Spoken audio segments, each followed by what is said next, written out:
লোহিত সাগরে ৪৪ জন যাত্রী নিয়ে ভ্রমণ করছিল সিন্দাবাদ নামের একটি সাবমেরিন। মিশর উপকূলে পর্যটনবাহী সাবমেরিনটি ডুবে কমপক্ষে ৬ জন নিহত হয়েছেন বলে জানা গেছে। ওয়ালটন আবারও মিলিয়নিয়ার অফারে ওয়ালটন ফ্রিজ কিনে আপনিও হয়ে যেতে পারেন মিলিয়নিয়ার। বৃহস্পতিবার স্থানীয় সময় সকালে হারগাদা অবকাশযাপন কেন্দ্র থেকে ১ কিলোমিটার দূরে সমুদ্রে এ দুর্ঘটনা ঘটে। এরপর উদ্ধারকারীরা ২৯ জনকে জীবিত উদ্ধার করেছেন।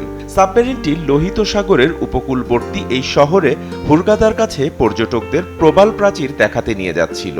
সেই সময় এতে শিশুসহ প্রায় ৪০ জন যাত্রী ছিলেন।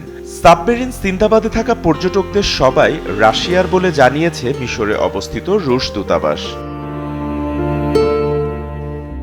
ঠিক কী কারণে দুর্ঘটনা ঘটেছে তা নির্ধারণে তদন্ত চলছে বলে প্রতিবেদনে উল্লেখ করা হয়েছে।